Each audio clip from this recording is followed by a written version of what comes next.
हाँ, तो बच्चों, जैसे कि हम सभी जानते हैं कि हमारी जो कक्षा 11वीं और 12वीं में एक पुस्तक चलती है अभिव्यक्ति और माध्यम, जिसमें जनसंचार माध्यम, लेखन, सृजनात्मक लेखन, व्यावहारिक लेखन इससे संबंधित प्रश्न आते हैं। तो अभी तक मैंने आपको कक्षा 12वीं के लिए इसमें से बहुत सारे महत्वपूर्ण प्रश्न जो है नोट्स के रूप में छाँटे थे ताकि हमें इतनी बड़ी पुस्तक नहीं पढ़नी पड़े।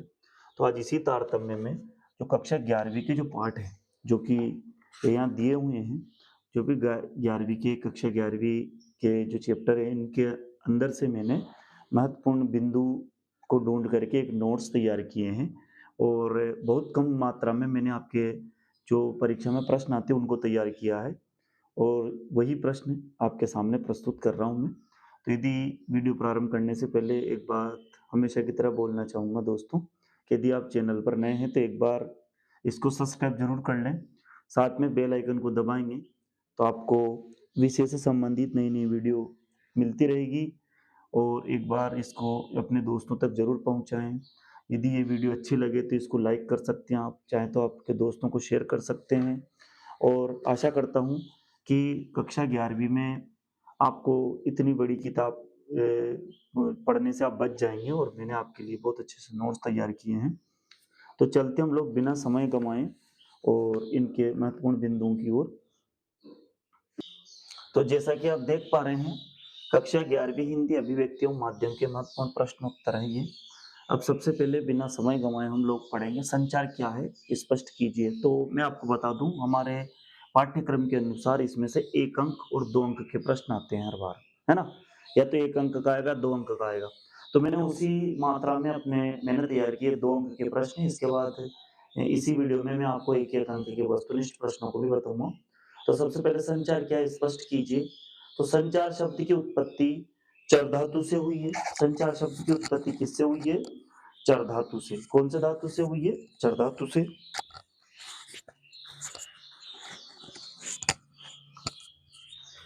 है ना? और जिसका अर्थ है चलना या एक स्थान से दूसरे स्थान तक पहुंचना। संचार से हमारा तात्पर्य दो या दो से अधिक व्यक्तियों के बीच सूचनाओं, विचारों और भावनाओं को आदान प्रदान करना। दो या दो से अधिक जो व्यक्ति होते हैं उनके बीच में सूचना, विचार और भावनाओं को हम आदान प्रदान करते हैं, वही संचार कहलाता है। संचार के माध्यम से क्या क्या तात्पर्य है? तो सबसे पहले तो हम ये बता सकते हैं कि संचार के माध्यम या साधन क्या क्या होते हैं, है ना? तो माध्यम या साधन यही होते हैं, जैसे देख सकते हैं हम लोग साधनों में टेलीफोन, इंटरनेट, समाचार पत्र, फैक्स, रेडियो, टेलीविजन, सिनेमा आदि प्रमुख है। एक मोबाइल को भी हम ले सकते हैं, है ना? और अब क्या तात्पर्य है? सूचना, विचारों और भावनाओं को लिखित रूप से, मौखिक रूप से या फिर दृश्य श्रव्य माध्यमों के जरिए, है ना? सूचनाओं को, विचारों और भावनाओं को लिखित, मौखिक या दृश्य श्रव्य माध्यमों के जरिए सफलतापूर्वक एक जगह से दूसरी जगह पहुंचाना ही संचार है। और इस प्रक्रिया को अंजाम देने में मदद करने वाले जो तरीके होते हैं, जो भी साधन होते हैं, जो कि इन माध्यम से लिखित, मौखिक या दृश्य श्रव्य माध्यम से हमें संचार करने में सहयोग करते हैं, उन्हें हम संचार माध्यम कहते हैं। आगे चलते हैं। प्रश्न नंबर 3 है, संचार जीवन की निशानी स्पष्ट कीजिए। तो संचार जो है, मनुष्य सामाजिक प्राणी है और सामाजिक प्राणी होने के कारण वह संचार करता है ना? दैनिक जीवन में संचार के बिना हम जीवित नहीं रह सकते। मनुष्य जब तक जीवित है वह संचार करता रहता है और संचार खत्म होने का मतलब ही क्या होता है? मृत्यु होता है। तो एक प्रश्न ये भी बन सकता है कि संचार खत्म होने का मतलब क्या है? मृत्यु। और संचार ही मनुष्य को एक दूसरे से जोड़ता है, अतः कहा जा सकता है कि संचार जीवन की निशानी है। तो ये 1 अंक में भी कभी पूछे आपसे, तो आपको ध्यान से इनको रखना है। संचार के साधन हमने अभी चर्चा की थी प्रश्न नंबर 4 पे। टेलीफोन, इंटरनेट, समाचार पत्र, फैक्स, रेडियो, टेलीविजन, सिनेमा आदि प्रमुख है। इसके बाद है फिर दोस्तों प्रश्न नंबर 6 है, संचार के, ये 5वां है, संचार के प्रमुख तत्व कौन से हैं? तो 7 तत्व है, ध्यान रखेंगे इस बात के, बहुत महत्वपूर्ण प्रश्न है ये। आईएमपी कई बार प्रश्न परीक्षा में पूछा गया है। संचार के तत्व कौन-कौन से? इस प्रक्रिया में 7 मुख्य तत्व हैं। स्रोत, संवाददाता, एनकोडिंग, संदेश, माध्यम, डिकोडिंग, है ना? प्राप्तकर्ता और फीडबैक, ठीक है ना? ये इतने सारे जो हैं, ये 7 तत्व हैं। स्रोत जिन्हें संवाददाता भी कहते हैं, एनकोडिंग, दूसरा है संदेश, तीसरा माध्यम, चौथा डिकोडिंग, पांचवा प्राप्तकर्ता और अंत में फीडबैक, ठीक है? अब इनके एक एक के बारे में अभी हम समझेंगे। सबसे पहले संचार के प्रकार कौन कौन से हैं, संचार किस किस तरह से कर सकते हैं। तो अनेक प्रकार है। सांकेतिक यानी संकेतों से भी समझा सकते हैं हम लोग, कई बार इशारों से, संकेतों से। रोड पे आपने देखा होगा संकेत बने रहते हैं, कहीं खतरा है तो खतरे का निशान बना रहता है, सीधे रास्ते चलिए, आगे पुल है, आगे नदी है, आगे पेट्रोल पंप है, इस तरह संकेत। मौखिक संचार मुख से, अमौखिक कई बार इशारों से, अंतर्वैयक्तिक संचार है ना, मनी मन में, अंतर्वैयक्तिक संचार एक दूसरे व्यक्ति के सामने करना, समूह संचार एक समूह के रूप में, और जन संचार सभी हैं एक साथ सभी लोग। अब एक एक संचार को हम यहाँ समझेंगे। सबसे पहले सांकेतिक संचार किसे कहते हैं, जैसे सभी अपने मित्र को इशारे से बुलाते हैं, जाहिर है कि इशारा ही संचार है और इसे सांकेतिक संचार कहते हैं। इशारे से संचार करना सांकेतिक संचार की श्रेणी में आता है। इसके बाद है फिर अंतर्वैयक्तिक संचार। ये वह संचार जिसमें संचारक और प्राप्तकर्ता एक ही व्यक्ति होता है, संचारक और प्राप्तकर्ता इसमें एक ही व्यक्ति होता है, अतः व्यक्तिक संचार कहलाता है। इस ना प्राप्तकर्ता जैसे पूजा करना, ध्यान करना, मतलब आपस में बातें करना, है ना, खुद ही खुद से बातें करना, ये अंतर्वैयक्तिक संचार से पूजा करना, ध्यान करना, ये सभी इसमें आते हैं।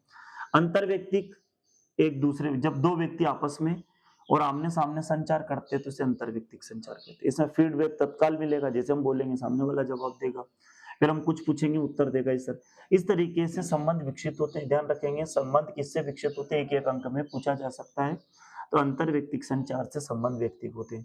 पूजा करना, ध्यान करना, ये अंतर्वैयक्तिक संचार में आते हैं।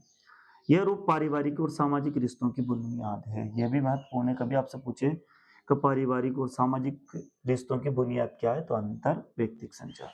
अब डिकोडिंग क्या है, डिकोडिंग का अर्थ, डिकोडिंग का अर्थ क्या है, प्राप्त संदेश में निहित अर्थ को समझने की कोशिश, है ना।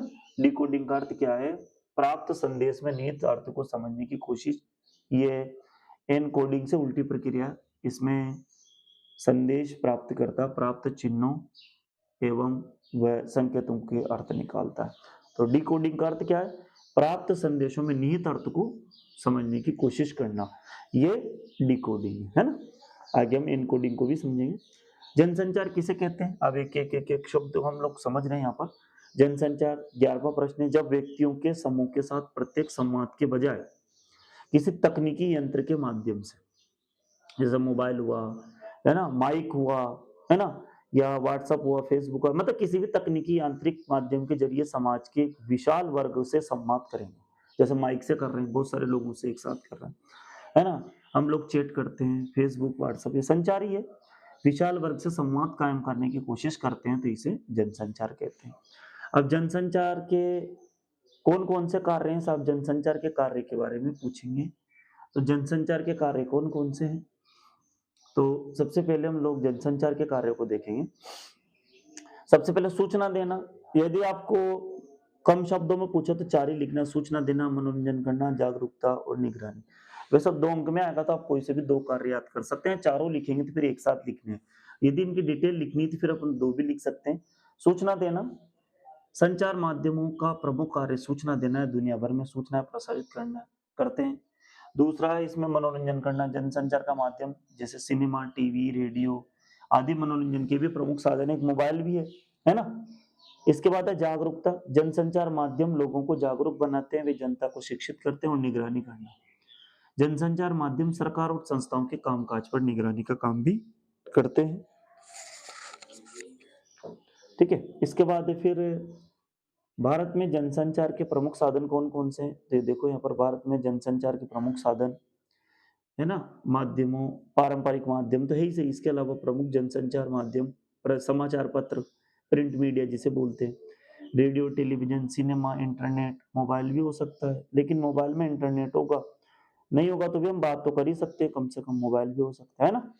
आगे चलते हैं हम लोग। इंटरनेट पत्रकारिता क्या है, ये कैसे लोकप्रिय है, तो इंटरनेट पर खबरों का प्रकाशन या प्रसारण इंटरनेट पत्रकारिता होती है। इंटरनेट पर खबरों का प्रकाशन या इंटरनेट प्रसारण प्रकाशन या प्रसारण करेंगे तो इंटरनेट पत्रकारिता, यह सबसे नया, तेज और व्यापक माध्यम है जो पूरी दुनिया को एक मोबाइल में समेटे हुए, इसलिए अत्यधिक लोकप्रिय है। इंटरनेट पत्रकारिता क्या होती है ना, इंटरनेट पर खबरों का प्रकाशन करना, प्रसारण करना इंटरनेट पत्रकारिता है। सबसे तेज, सबसे नया, तेज और व्यापक माध्यम है जो पूरी दुनिया को एक मोबाइल में समेटे, इसलिए सबसे ज़्यादा लोकप्रिय। तो आपसे पूछे लोकप्रिय, सबसे ज़्यादा लोकप्रिय कौन-सा माध्यम है? इंटरनेट पत्रकारिता। इसके बाद आगे देखते हैं, जनसंचार माध्यमों के नकारात्मक प्रभाव क्या हो सकते हैं? जनसंचार माध्यमों के नकारात्मक प्रभाव क्या हो सकते हैं? तो अत्यधिक उपयोग से समय की बर्बादी होती है एक तो, जनसंचार माध्यम से निजता का हनन होता है। आजकल हम देखते हैं मोबाइल चलाने बैठते हैं तो चलाते ही रहते हैं, है ना? निजता का हनन होता है, समाज में अश्लीलता भी फैल रही है इससे। हिंसा, नकारात्मक विचारों का प्रसार और सामाजिक दूरी बढ़ना। आज हम देखते हैं कि पहले जब लोग बैठते थे तो बातें करते थे आपस में, अब 10 लोग भी बैठे हों तो आपस में मोबाइल चलाते रहते हैं, तो इससे सामाजिक दूरी भी बढ़ रही है। शोर से क्या तात्पर्य है? तो यदि 1 नंबर में पूछे तो संचार प्रक्रिया में आने वाली बाधाओं को शोर कहते हैं, इतना ही लिखना है। और यदि 2 अंक में पूछे तो फिर ये बड़ा लिखेंगे। संचार प्रक्रिया में आने वाली बाधाओं को शोर कहते हैं।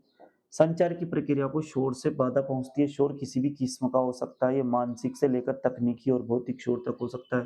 जैसे उदाहरण के मान लो, जैसे हम कक्षा में पढ़ा रहे हैं, मैं पढ़ा रहा हूँ और बच्चे शोर कर रहे हैं, और शोर से क्या होगा, फिर मेरी संचार प्रक्रिया में बाधा होगी, मैं जो बोलना चाह रहा हूँ वो वहां तक नहीं पहुंचेगा, तो फिर ये जो शोर है ये नुकसान देता है। तो इसीलिए शोर क्या है, संचार प्रक्रिया में आने वाली बाधाओं को शोर कहते हैं। प्रश्न नंबर 17वां है, समूह संचार क्या होता है और इसका उपयोग कहाँ होता है? तो समूह संचार में एक समूह आपस में विचार विमर्श या चर्चा करते हैं, जैसे बैठक हो रही है वहां पर, जैसा जैसा आपके कक्षा में समूह संचार के एक अच्छा उदाहरण है। इस संचार में हम जो कुछ भी कहते हैं वह किसी एक या दो व्यक्तियों के लिए, न करके समूह के लिए होता है। जैसे अपन पर प्रार्थना सभा में बोलते हैं माइक से, या कोई बड़ी सभा को संबोधित करना, कक्षा को संबोधित करना, समूह संचार आता है। जनसंचार की प्रमुख विशेषता क्या क्या है? जनसंचार की निम्नलिखित विशेषता होती है। जनसंचार माध्यमों के जरिए प्रकाशित एवं प्रसारित संदेशों की प्रकृति सार्वजनिक होती है। जनसंचार माध्यमों के जरिए प्रकाशित या प्रसारित संदेशों की प्रकृति सार्वजनिक होती है। इसमें संचार और प्राप्तकर्ता के बीच में प्रत्यक्ष संबंध नहीं होता, है ना? जनसंचार की निम्नलिखित विशेषताएं क्या क्या होती है? जनसंचार माध्यमों के जरिए प्रकाशित या प्रसारित संदेशों की प्रकृति सार्वजनिक होती है।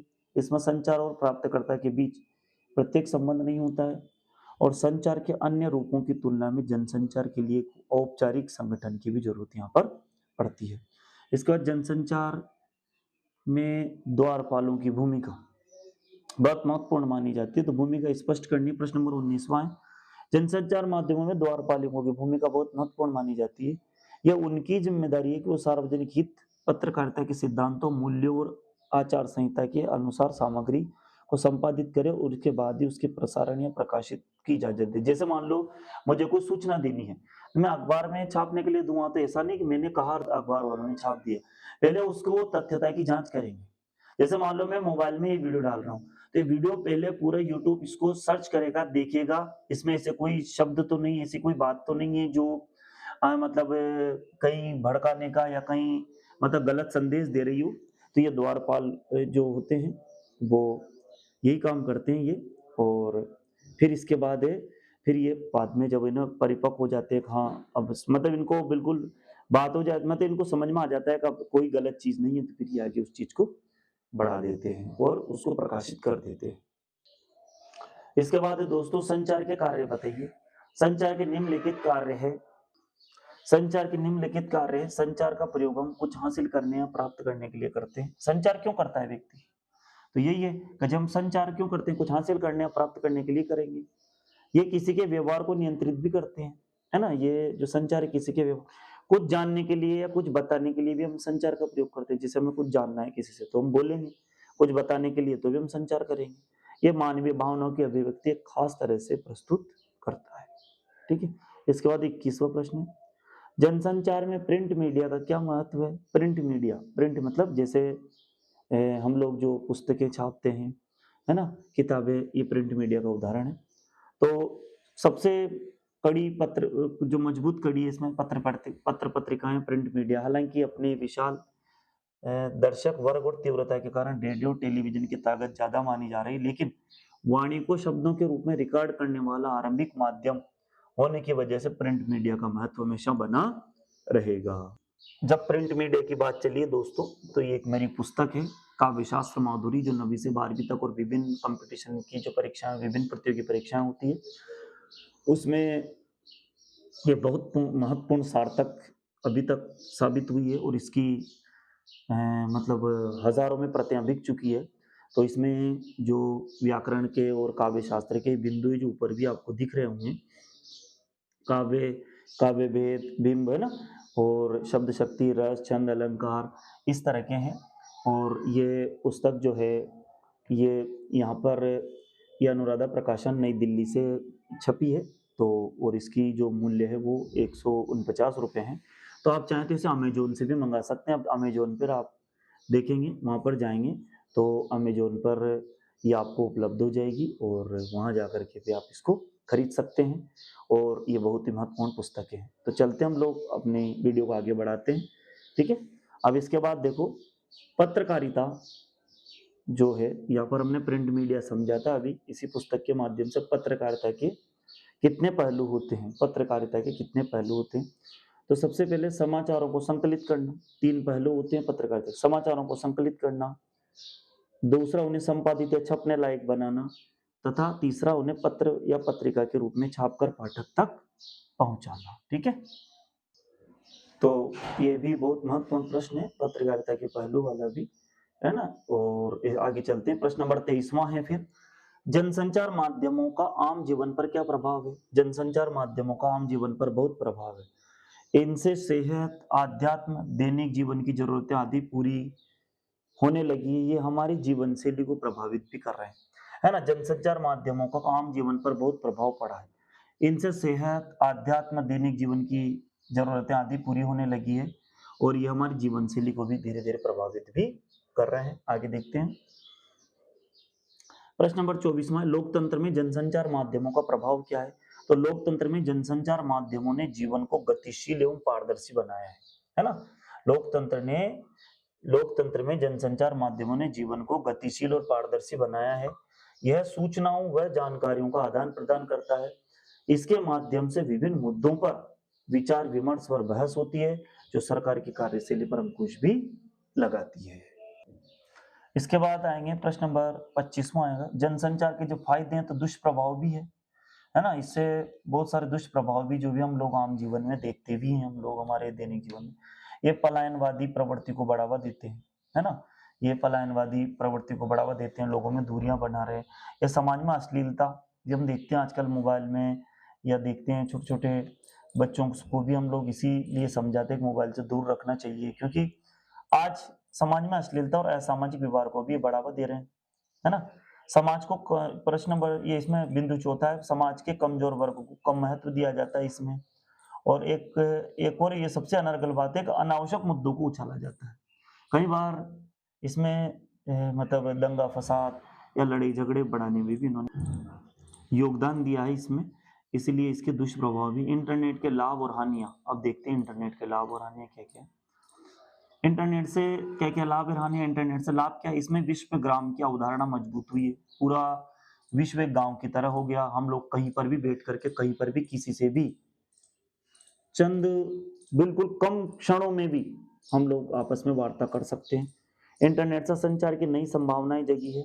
इससे शोधकर्ता व पढ़ने वालों के लिए अपार संसाधन उपलब्ध है। आज भी बहुत सारे बच्चे ऑनलाइन पढ़ाई करते हैं, शोध करने वालों को भी, है ना, बहुत काम की चीजें हैं। शोधकर्ता व पढ़ने वालों के लिए अपार संसाधन उपलब्ध हुए हैं। अब इसके बाद हानियां, इंटरनेट से इससे अश्लीलता को बढ़ावा मिला। सबसे बड़ी बात तो अश्लीलता बढ़ी है इससे, इसका दुरुपयोग किया जा रहा है।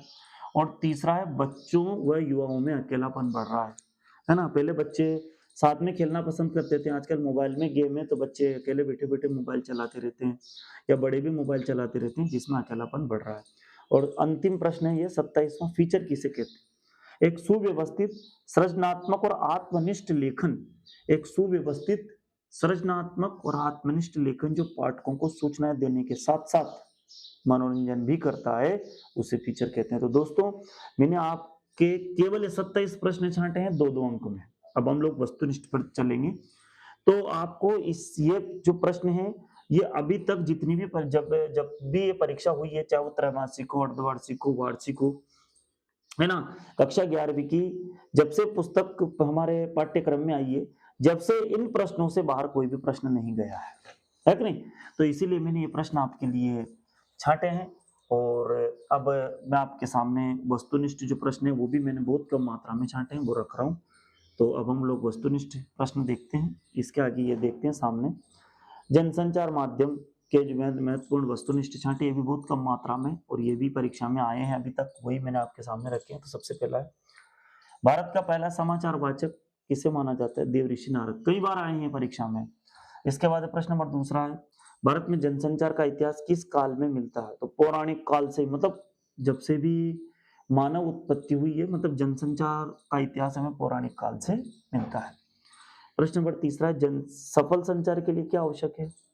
भाषा के कोड का ज्ञान होना। जैसे आप रोड पे जा रहे हो और कोई निशान बना है और यदि आप लोग उसको समझ नहीं पा रहे हैं, तो फिर आपके लिए वो सफल संचार नहीं है। सफल संचार के लिए होना चाहिए कि आप चिन्हों को जाने, कोड को जाने, कोई भी निशान है, कोई भी मुद्रा है ना, या किसी के मुख मुद्रा है, चेहरे के जो भाव भंगिमा है, मैंने इस भाषा का कोड का ज्ञान होना चाहिए। जब भी संचार माध्यम, जैसे मान लो आपको किसी ने तमिल में कोई पत्र लिखा, तेलुगु में लिखा, पंजाबी में लिखा, तो आप कैसे समझेंगे? आपको भाषा का कोड का ज्ञान होगा तो ये सफल संचार होगा, नहीं तो संचार सफल नहीं होगा। प्रश्न नंबर चौथा है, प्राचीन काल में संदेश किस तरह दिए जाते थे? प्राचीन काल में संदेश किस तरह से दिए जाते थे? तो शिलालेखों पर लेख अंकित करके। हम आज हम लोग देखते हैं, कई बार हम जब प्राचीन किलों में या ऐसे प्राचीन जगहों पर जाते हैं तो वहां पर शिलालेख हमें देखने को मिलते हैं। तो वहां पता चलता है ये किसने बनवाया, कब बनवाया, क्यों बनवाया, सारी जो बातें उसमें अपने को मिल जाती। प्रश्न नंबर 5, भारतीय संचार के लोक माध्यम कौन से? तो भारतीय संचार के लोक माध्यम भीमबेटका के गुफा चित्र, कठपुतली और लोक नाटक। तीन है ये, भीमबेटका के गुफा चित्र, कठपुतली और लोक नाटक, यही हमारे भारतीय संचार के लोक माध्यम है ना। कठपुतली, पुराने जमाने में कठपुतली, लोक नाटक, इनसे भी संचार किए जाते। इसके बाद प्रश्न नंबर 6 है, लोक नाटकों के प्रकार बताइए। लोक नाटक जैसे कथा, वाचन, बाउल, राग रागिनी, तमाशा, लावनी, नौटंकी, जात्रा, गंगा, गौरी, यक्षगानी, इस तरह से ये लोक नाटकों के प्रकार है। कथा, वाचन, बाउल, सांग, रागिनी, तमाशा, लावनी, नौटंकी, जात्रा और गंगा, गौरी, यक्षगान आदि, ये सब क्या लोक नाटकों के प्रकार है। इसके बाद जनसंचार के आधुनिक माध्यम कौन कौन से? तो जनसंचार के आज के जमाने में रेडियो है, टेलीविजन है ना, टीवी जिसे बोलते हैं, समाचार पत्र है, सिनेमा, इंटरनेट, मोबाइल, ये सभी जनसंचार के माध्यम है। प्रश्न नंबर 8वां, जनसंचार में प्रिंट मीडिया का क्या महत्व है? तो ये माध्यम वाणी को शब्दों के रूप में रिकॉर्ड करता है और ये शब्द स्थायी होते हैं। प्रिंट मीडिया, जैसे अभी मैंने मेरी पुस्तक बताई थी, अखबार है, समाचार पत्र है, ये क्या करते हैं? शब्दों को रिकॉर्ड करते हैं और शब्द स्थायी होते हैं। जैसे वीडियो देखी हो तो थोड़ी देर बाद हम लोग भूल भी जाएंगे, या मतलब, लेकिन एक बार कोई चीज प्रिंट हो गई, जैसे रामचरितमानस लिखी गई है, अब वो एक बार लिख दी, अब हजारों हजारों कालों तक वो हमें देखने को मिल रही। जितनी पुस्तकें हैं, पत्र पत्रिकाएं, एक बार छप गई तो हमें मिलती रहती है। इसके बाद आगे देखते हैं, भारत का पहला समाचार पत्र कौन सा? बंगाल गजट जो है सन 29 जनवरी 1780 में प्रकाशित हुआ था और यही भारत का पहला समाचार पत्र। और इसके बारे में मान लो कभी पूछे तो मैंने डिटेल भी लिख दी है। इसके प्रकाशक थे जेम्स ऑगस्ट हिक्की, एक आयरिश व्यक्ति थे। ये कलकत्ता से प्रकाशित हुआ था। उस समय के ब्रिटिश भारत की राजधानी हुआ करती थी कलकत्ता, और अंग्रेजी का था और एक साप्ताहिक पत्र था। पूरा जो मैंने बिंदु लिख दिया। कभी पूछे आपसे बंगाल गजट कौन सा पत्र साप्ताहिक था, कौन सी भाषा में, अंग्रेजी में, कहाँ से छपता था, कलकत्ता से, किसने छापा, कौन प्रकाशक था? तो जेम्स ऑगस्ट हिक्की एक आयरिश व्यक्ति थे। ठीक है, आगे चलते हम लोग। हिंदी का पहला साप्ताहिक पत्र कौन सा था? उद्दंत मार्तंड। पहला पत्र भी पूछे, जैसे साप्ताहिक ने भी पूछे हो और आपसे पूछे कि पहला पत्र कौन सा था, समाचार पत्र कौन सा था, तो उद्दंत मार्तंड। इसका मतलब था उगता हुआ सूर्य, है ना। और इसके प्रकाशन तिथि जो थी वो 30 मई 1826 से प्रकाशित हुआ था। 30 मई 1826 से प्रकाशन हुआ था। ये भी कोलकाता से ही छपा था। और ये पंडित जुगल किशोर शुक्ल द्वारा इसको छापा गया था। ध्यान रखेंगे ये भी कोलकाता से ही छपा था, पहले कलकत्ता बोला जाता था, पंडित जुगल किशोर शुक्ल ने छापा था ये। और ये साप्ताहिक था ये भी, हर मंगलवार को प्रकाशित होता था। ठीक है, मैंने पूरी इसकी डिटेल लिख दी है, जिस रूप में भी प्रश्न पूछा जाए आप उत्तर लिख सकते हैं। हिंदी भाषा के प्रारंभिक दौर में किन विद्वानों ने योगदान दिया? तो भारतेंदु हरिश्चंद्र, महात्मा गांधी, तिलक, बाल गंगाधर तिलक जी ने, मदन मोहन मालवीय, गणेश शंकर विद्यार्थी, माखनलाल चतुर्वेदी, रामवृक्ष बेनीपुरी, बाल मुकुंद गुप्त, इन लोगों ने हिंदी भाषा के प्रारंभिक दौर में इन विद्वानों ने योगदान दिया। आजादी के समय के प्रमुख पत्रिकाओं के विषय को में भी बताइए, तो कौन कौन से पत्र पत्रिकाएं थी उस समय? तो पत्र और पत्रिकाओं में केसरी, हिंदुस्तान, सरस्वती, हंस, कर्मवीर, आज, प्रताप, प्रदीप, विशाल भारत, ये इस तरह की पत्र पत्रिकाएं उस जमाने में थी। सरस्वती जो महावीर प्रसाद द्विवेदी 1903 में इन्होंने इसको अपने हाथ में लिया, और इससे पहले मुकुटधर पांडे इसके प्रकाशक थे। 1900 में ये प्रकाशित होना शुरू हुआ था इसका प्रकाशन। प्रश्न नंबर 13, भारत की आजादी में पत्रकारिता का लक्ष्य क्या था? स्वाधीनता प्राप्ति। उस जमाने में भारत की आजादी में आजादी से पहले लक्ष्य क्या था? स्वाधीनता प्राप्ति। और आज आजादी के बाद क्या है? पत्रकारिता के चरित्र में क्या परिवर्तन आया है? पत्रकारिता विशुद्ध व्यापार या व्यवसाय बन गया है। अब इसके बाद 15वां प्रश्न है, रेडियो का आविष्कार कब और कहां हुआ? तो रेडियो का आविष्कार जो है वो 1895 में इटली के जी मार्कोनी ने किया। 1895 में हुआ, इटली में हुआ, और जी मार्कोनी किया। और मूलतः कभी एक नंबर में पूछा तो एक रेखीय लीनियर माध्यम है, उल्टा पिरामिड शैली का इसमें प्रयोग होता है। ठीक है, टीवी में भी उल्टा पिरामिड शैली का ही प्रयोग होता है, ध्यान रखेंगे हम लोग इस बात का। प्रश्न नंबर 16, विश्व के शुरुआती रेडियो स्टेशन कब और कहां खुला? तो अमेरिका के शहर पिट्सबर्ग में, न्यूयॉर्क, शिकागो। तो रेडियो जो है विश्व के शुरुआती रेडियो स्टेशन कहां खुला और कब खुला? तो जब ये 1895 में खुला, और अमेरिका के शहर पिट्सबर्ग में, न्यूयॉर्क और शिकागो में ये खुला। ऑल इंडिया रेडियो की स्थापना कब हुई? ऑल इंडिया रेडियो की स्थापना सन 1936 में हुई। इसके बाद है फिर रेडियो का माध्यम क्या है? रेडियो ध्वनि माध्यम है। एफएम रेडियो की शुरुआत, 19वां प्रश्न, एफएम रेडियो की शुरुआत कब हुई? 1993 में हुई, 1993 में। इसके बाद है फिर रेडियो की पहुंच कितने प्रतिशत आबादी तक है?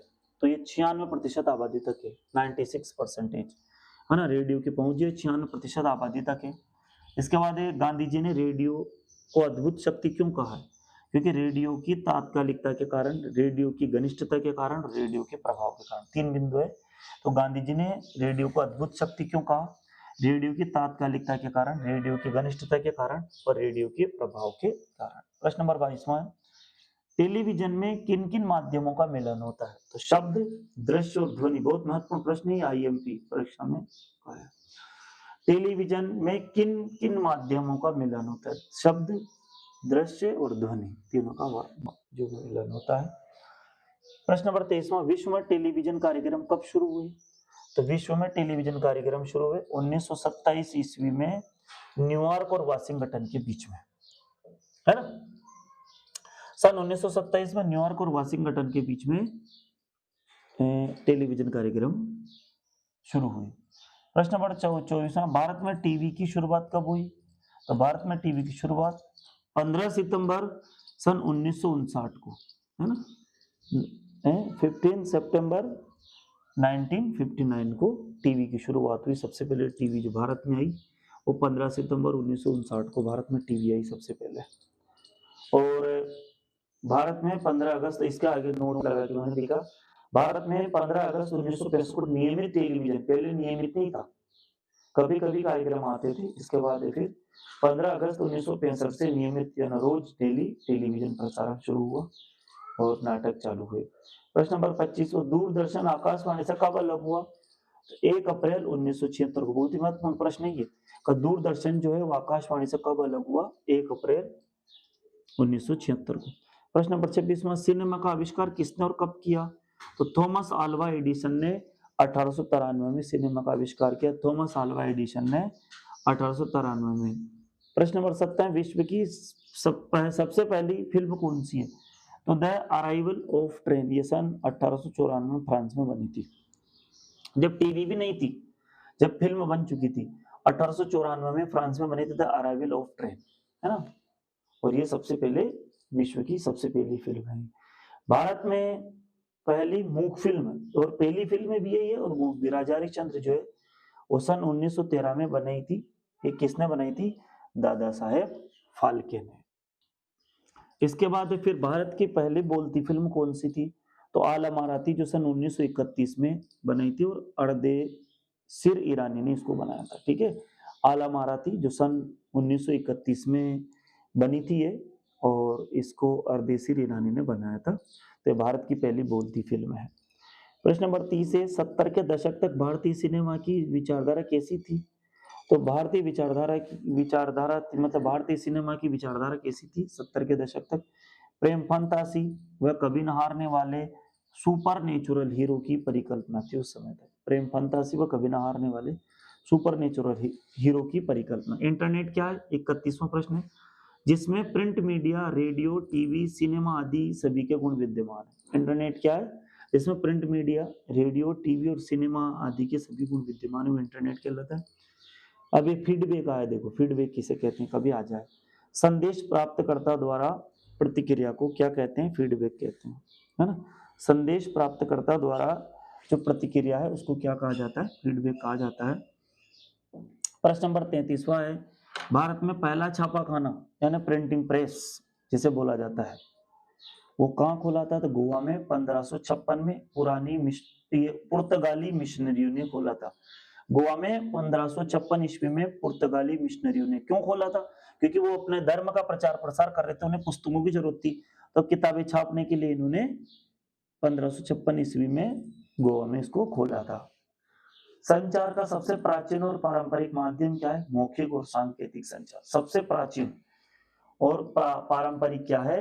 मौखिक या सांकेतिक संचार है। फिर इसके बाद फिर 35वां प्रश्न, इंटरनेट पत्रकारिता का अन्य प्रचलित नाम क्या है? तो ऑनलाइन पत्रकारिता है, साइबर पत्रकारिता भी इसको हम कहते हैं। 26वां प्रश्न, बीट क्या है? तो संवाददाता के कार्यक्षेत्र का विभाजन बीट कहलाता है। जो हर संवाददाता को अपने अपने इलाके बटे होते हैं, कार्यक्षेत्र बटे होते हैं, उन्हें बीट कहते हैं। प्रश्न नंबर 37 है,